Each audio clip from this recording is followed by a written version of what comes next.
Good evening, ladies and gentlemen, and welcome to this week's edition of the Rambler Sports Locker. I'm Rebekah Baer. And I'm Joaquin Carrig. We all had a great time last week at our second ever Midnight Madness show. Nothing was left out. There was dunking, copious amounts of wobbling, even Coach Moser in the Lou Wolf costume. Wasn't it a fantastic evening? Oh yeah, it was a blast. Yeah. How would you know? You weren't there. Oh, right. I wasn't there. Anyway, the men's soccer team pushed across their first goal since October 12th for a 1-1 double overtime draw against the Drake Bulldogs. This goal gives Loyola its first point in the conference standings, along with their first point ever as part of the Missouri Valley Conference. Despite a solid performance from Loyola's defense, Drake slipped a goal past sophomore goalie Tim Dobrovolsky in the 72nd minute, giving them a 1-0 lead over the Ramblers. However, junior Brian Bement scored a goal for the Ramblers with just under 5 minutes left to play in the regulation to tie the score at 1-1. Last night's goal was Bement's fifth so far this season, leading the team in that category. Saturday, the Ramblers will take on Southern Illinois University in Edwardsville for another crucial conference game. The women's soccer team also faced off against Drake and didn't fare as well as the men. They fell 1-0 to the Bulldogs last night in Des Moines. Rebekah Rogers broke the 0-0 tie in the 73rd minute, scoring from just outside the box. Junior goalkeeper Monica Gagno continued her strong season, collecting 7 more saves before allowing the goal to Rogers. Her 11-save performance against Western Illinois last week landed her second Missouri Valley Conference Goalkeeper of the Week award this season. Unfortunately, shots were few and far between for the Ramblers. They managed only 4 all night, one even coming from Gagno. The loss marked the 6th straight game the team has gone without victory. The last time they won was almost a month ago. With the win, the Bulldogs actually jumped the Ramblers in the conference standings, while Loyola fell to second to last, just above the Northern Iowa Panthers. Only 2 conference games remain, so the team doesn't have much time to improve their seeding by the time the conference tournament begins a few weeks from now. They will look to finish what's left of their regular season schedule on a high note with matchups against Northern Iowa this Saturday and Evansville next Thursday. Turns out there is a place where women can beat each other up and not get in trouble. Well, it may involve a trip to the penalty box. Megan Carabelli and Leah Bukuyug took a trip deep off the blue line to the UIC Pavilion to find out exactly what the deal is with roller derby. You'll never guess who's wearing these skates. Teachers, nurses, and even a Cudahy librarian. But I would imagine they're not this aggressive at their day jobs. The Windy City Rollers are a traveling women's roller derby team who call the UIC Pavilion home. But what is roller derby anyway? The team is separated into 3 positions: the blockers, the pivots, and the jammers. The point of the game is for the jammer of one team to pass as many blockers from another team as possible. For every blocker they pass, they get 1 point. Blockers are responsible for doing just that, blocking. They can use almost any means necessary to stop the jammer from getting through while helping their own jammer get past the opposing team. Pivots are a special kind of blocker that set the pace for the pack, and they tend to be the strategic brains behind the team. In roller derby, physical contact is a team effort. But most agree it's the best part. If you're coming up behind me, you can move the mic a little bit, but your chest would be facing me, and I crashed into your sternum. The chick fell back and actually peed. She told me afterwards, she's like, you made me call it a trackcident when you have an accident on the track, and I was like, yes. But training for plays this intense takes a lot of time and practice. Well, we have practices and scrimmages during the week, and they're intense, and they're just like a bout would be. You know, it's a lot of hitting, a lot of endurance training. We go straight from basics to pretty intense things, and it could be all in one practice. The injuries are pretty common, but these tough ladies always get back on the track. I tore PCL in a scrimmage after I had just come back from that surgery, so now I'm healthy and ready to actually play. Even though they spend their nights getting a little rowdy, Derby girls always know who's got their back. The bond that you form together for one common goal has been the most amazing part for me. And you really gain a family out of it, like sisters. It's just one big happy family. Gonna have good days, bad days, but everyone's there for you anyway. While the sport is about as unconventional as it gets, it brings its own unique following. It's like a cult kind of. It's really good. For the Rambler Sports Locker, I'm Megan Carabelli. Ouch! To check out the Windy City Rollers All-Star team, they will be in Milwaukee, Wisconsin on Friday, November 8th at 2 p.m. for the Roller Derby Championship. This week in history was a week of firsts, the first TV broadcast, and the first team outside of the United States to win the World Series. Here to tell us more is Madeline Kenney. Thanks, Joaquin. The very first NFL game was aired on NBC's television network on October 22, 1939. It featured the Philadelphia Eagles against the Brooklyn Dodgers at Ebbets Field with a crowd of 13,000 spectators. Brooklyn outscored the Philadelphia 23-14. The game included 3 future Hall of Famers, which were quarterback Ace Parker and tackle Bruiser Kinnard for the Dodgers and defensive end Bill Hewitt for the Eagles.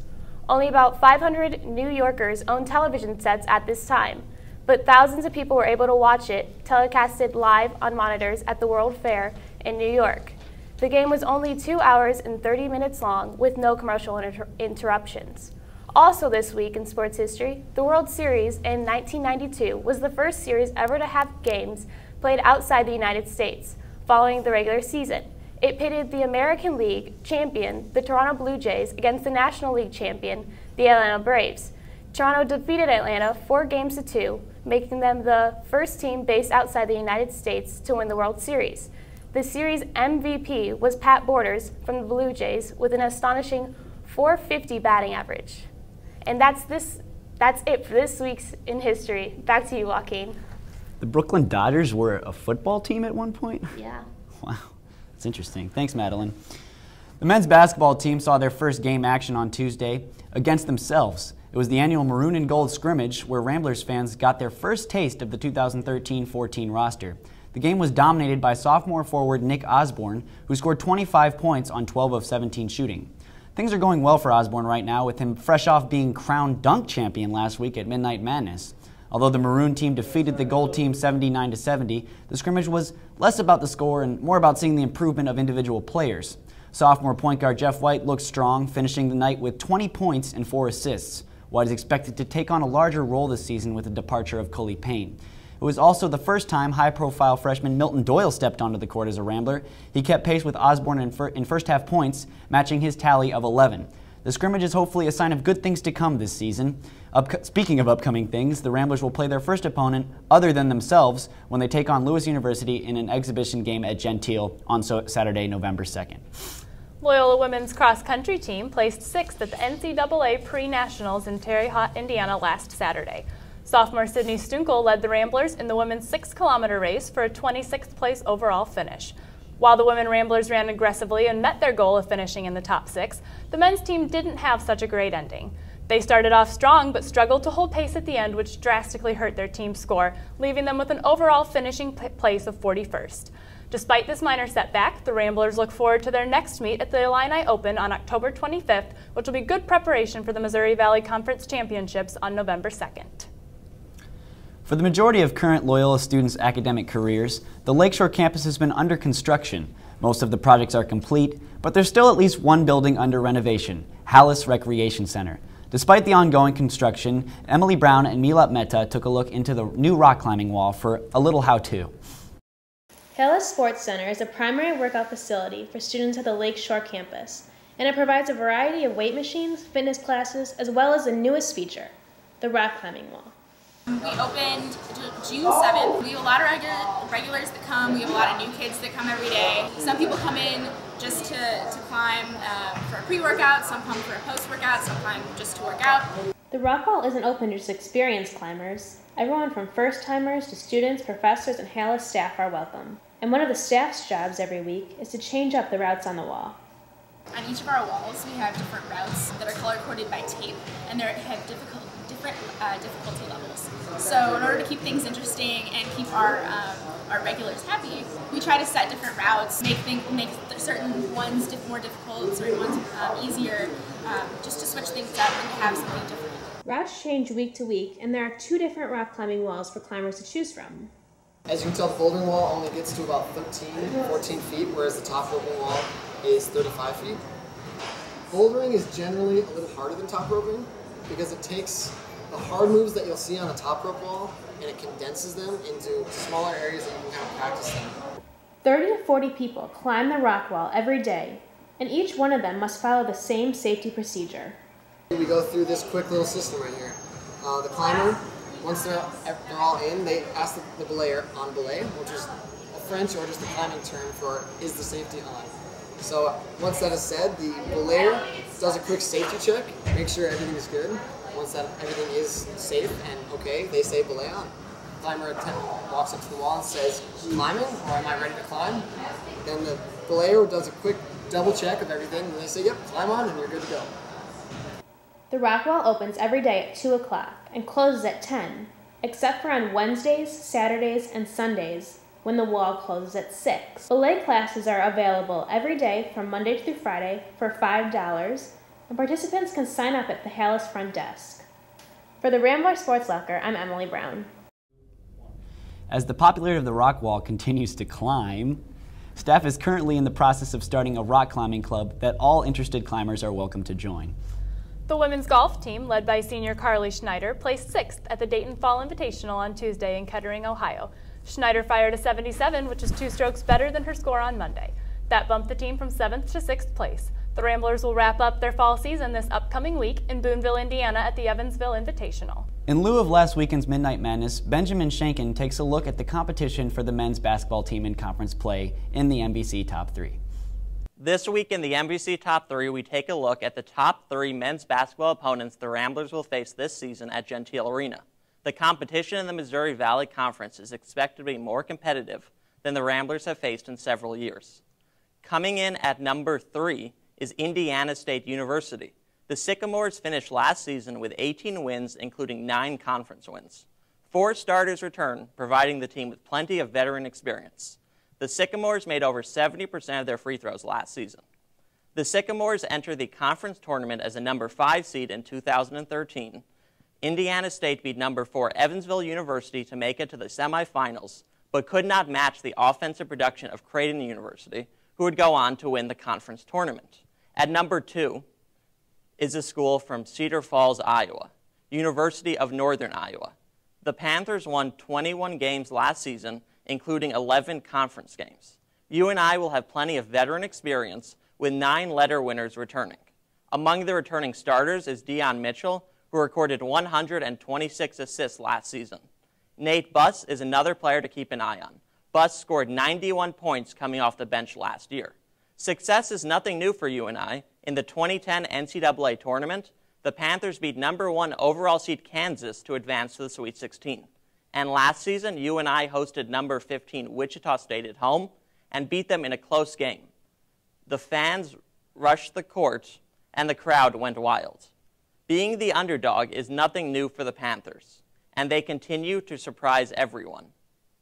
Coming in at number 1 is a school from Kansas, not the University of Kansas or Kansas State University, but the team from Wichita, Wichita State University. The Shockers outplayed most of their opponents last season, recording 30 wins. With Creighton University leaving the conference to the Big East, the Shockers with 3 returning starters will be the team to beat. The Shockers made a big run in the NCAA tournament last season. Their most notable victory came in the Elite 8 when they beat number 2 Ohio State to wake up the country that the Shockers from Wichita were for real. In the Final Four, Wichita State played University of Louisville and led the game for much, but the Cardinals stormed back and won in the final minutes. The Ramblers play their first conference game on New Year's Day on the road against Indiana State. The first home Missouri Valley Conference game will be against Missouri State University on January 5th. Thanks, Benjamin. Looks like we'll have to keep our eye on Wichita State. What a shocker!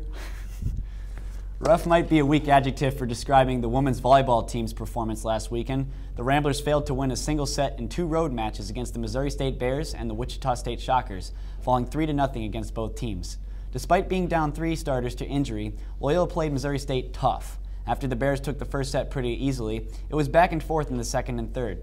Neither team led by more than 5 points. The Ramblers had opportunities to take both the final 2 sets, but failed to close them out. Sophomore Stephanie Kenney, the lone bright spot in the match, played well defensively, recording a match-high 19 digs. Things got worse against the Shockers the next day. After a reasonably tight first set, Wichita State burst out to 8-3 and 8-2 leads in the final 2 sets. The Ramblers couldn't muster up enough offense to make a comeback and were beat quite handedly. After the 2 losses, Loyola fell to 3-6 in the Missouri Valley Conference and 8-13 overall. They'll take on SIU in conference play this Friday, hoping to regain some of the success they had earlier this season. So, as you've probably noticed, we talk a lot about sports, and lockers, and athletes. So I'm not sure if you guys know this, but we happen to have an athlete of our own at the Sports Locker. Chris Lehman is a member of Loyola's track team this week, and he decided to take us through just one day in his majestic life. So, do athletes really get to sip pina coladas in the hot tub at Norville? Find out for yourself. Chris, take it away.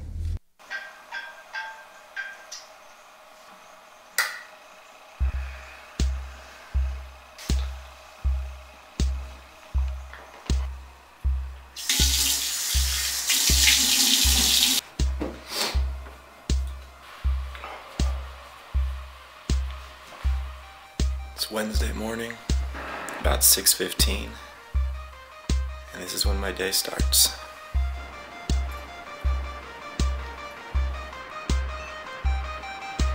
$6:24, and just as I expected,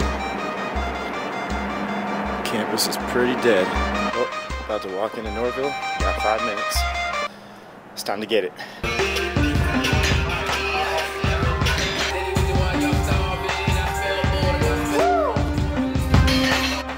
8:37, done with the lift. Now we gotta go straight to class.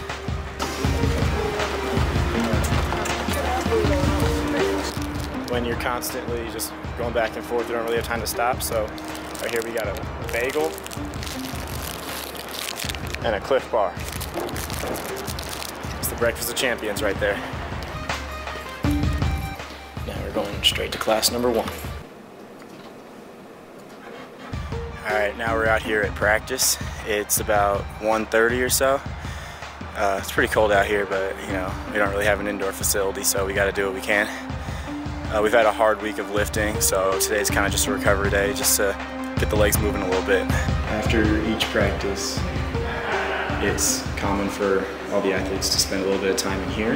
Yeah, so after pretty much just about every workout, you come in here and just kind of sit in here for about anywhere from 8 to 12 minutes to try to recover for your next workout. Just finished practice and got in the ice bath and just crammed down a burrito real quick. Walking with my boy Jake, heading over to class. 4:15 class time. Well, it's been a long one, but finally out of my last class and about to be home free. Just got to go do some homework real quick and then it'll be a day.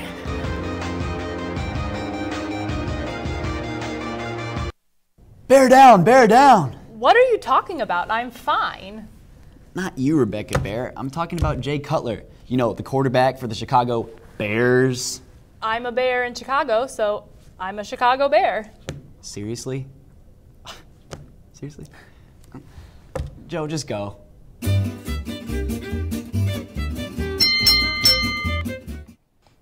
You better believe we have a Battle of the Bees at the Brendan Bond Memorial Podium. That's right, we got some alliteration for your education. So we that's a little bit more. That's something that's not alliteration. Yeah, that's rhyming. Yeah, that's simple. We still have America's favorite game show coming off of Midnight Madness. It is the Weekly Ramble. To my right, we have Bridget. To my left, we have a Bridget. I got my money on Bridget today. It's the highly anticipated Battle of the Bridgets, and we're going to start off with a couple more bees. The injury bug bit the Bears recently. Kill him. Got him. And so Cutler's down for at least 4 weeks. Lance Briggs is down. There's another B for at least 6 weeks. Can the Bears still make a playoff push? Bridget, what do you think? I am trying to think of another B word, but I can't. Somebody goes absolutely. Oh, there's a B. There's a little B in the middle. So the Bears, they might be out on one of their offensive guys and one of their defensive guys, but what they have to do is they have to play up their strengths, which right now is their offense with their new quarterback, and their defense is struggling. So what they have to do is keep their offense on the field, which actually Josh McCown, he can. Like, that's what he's known for. So Mike Trestman's just got to play up those strengths, and I think the Bears still can do it. Okay. What do you think? I'm going to have to go with no. I'm sorry, Bears fans, but you've got the Packers, the Lions, and you get the Packers, the Lions, and the defending champion Ravens coming coming in the next 4 weeks. Okay. You have your leader on offense and your leader on defense gone. It's at least 4 weeks for Cutler. They're not even going to start evaluating him until after 4 weeks. Right. And Lance Briggs is out for 6. I just think it's too much to overcome in an NFC North that's really, really congested. I think they're just going to fall out of the pack. It is really congested, but I think the Packers are dealing with a lot of injury troubles as well. That could throw a wrench in there. But when you started talking about Josh McCown being able to run the offense, I'm going to have to disagree with you and just cite the evidence which is on film for that. So I'm going to give the point to Bridget. Bridget's going to get every single point now. So we're just going to go on from there and bring it back on campus. We had the Midnight Madness last week. Men's and women's basketball, a lot of new blood in the programs. Got Milton Doyle coming in for the men's. Got Cheryl Swoops coming in to coach the women. She had that dance with the tutu. Everyone's getting all amped. Who's going to have a better rookie season in the NVC? Is it going to be the men's team or the women's team? Bridget, will go with you. I think it's going to go the women's team. Coach Swoops is, if you haven't heard yet, she's the Michael Jordan of the WNBA. Okay. She's the best player to ever play for the WNBA. She's bringing all of that experience into a women's team that made the conference championships last season. So they've already got the core there with Simone Law, who's only a junior, and Taylor Johnson, who's only a sophomore. Plus, they did lose the three-point shooting of Monica Albano, but they brought in Bailey Farley, who won the three-point contest at Midnight Madness. She was shooting lights out with no one Gardner. She was. Amazing. What do you say? I'm going to have to respectfully disagree with you. As you yourself said at the Midnight Madness episode, this might be the year of Milton Doyle. He's a big name coming in. He's got a lot of hype surrounding him. And I think if he puts up the numbers he's supposed to, there's no way the men's team can be beat, especially with talent like Kiki White, Devin Turk. They're coming in. They're bringing in experience that they have from last year. There's just a lot going for the men's team right now. Right. I think the men's team added more on the court. The women's team definitely added more with Swoops as the coach. But the talent, and then also Devin Turk shooting lights out. Kiki going to be in a starting role. Milton Doyle. Nick Osborne, come on. You feel me? Nice job. There we go.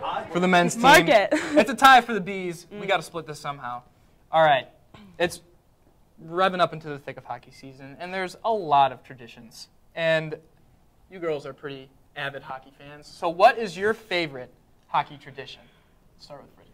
Favorite hockey tradition? Definitely the Red Wings, because, I mean, not only are they the greatest franchise in hockey history, I mean, granted the Blackhawks won last year, but historically, Red Wings have got them. So we've got the Octopus, which is our Stanley Cup tradition, where you throw them on the ice during the Stanley Cup. It dates back all the way to the 1950s, brings good luck, and it's just super fun. It's really fun to watch people get kicked out. A guy brought a 30-pound octopus one time, chucked it right in the ice. It's really fun. It's got to be not very sanitary. I mean, no, but what about hockey is sanitary to begin with? That's a good point. I'm going to have to go with something that every team in the NHL does, the hockey playoff beard. There you go. As Blackhawk fans know, watching your team lift the Stanley Cup with those big bushy beards on their face, there's nothing better. This started with the Islanders teams of the early 80s, who were just a dynasty, to probably one of the better dynasties, maybe not as good as the Red Wings, but still a top dynasty. Started with them, and it's already spreading into other sports. The Boston Red Sox, who are winning the World Series right now, 1-0, have adopted the playoff beard. They did more of a season-long thing, but it seems to bring them good luck, and it brings hockey teams all across the NHL good luck. How did I know you were going to bring the Red Sox in? You went there. You went there. I have to. It's the World Series. And you know what? Her tradition covers all the leagues. Not just hockey. There's, baseball as well. And, the Red Wings automatically disqualify you. So Bridget is going to go ahead and get the point and get the win in the Battle of Bridget. She's victorious. If you disagree with me, I don't really care. No, I'm just kidding. You go on our Facebook, and you could post your own answers or vote if we still have the polls up. But that's it from us, for us, at the Brendan Bond Memorial Podium. Let's send it back to the desk. You would, Bridget. You would find a way to get the Red Sox in there. Shameless self-promotion. Well, that does it for this week's edition of the Rambler Sports Locker. Be sure to like us on Facebook and follow us on Instagram and Twitter using any of the handles you see listed below. I'm Joaquin Carrig. And I'm Rebekah Baer. Thanks for stopping by the locker, and don't forget to turn out the lights.